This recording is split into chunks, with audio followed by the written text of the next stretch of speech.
Aí pessoal, o vídeo de hoje é mostrando vocês aí como é que eu diminuí a minha corrente, que estava muito grande.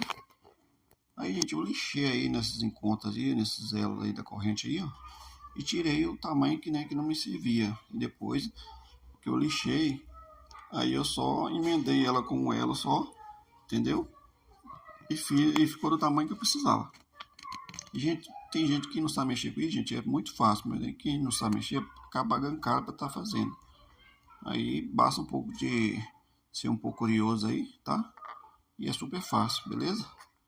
E é isso aí, gente. O vídeo é bem simplesinho mesmo para estar mostrando para vocês aí o jeito que eu fiz aí, na correria aí, para estar mostrando para vocês aí. Falou? Um abraço e até o próximo vídeo. Tchau.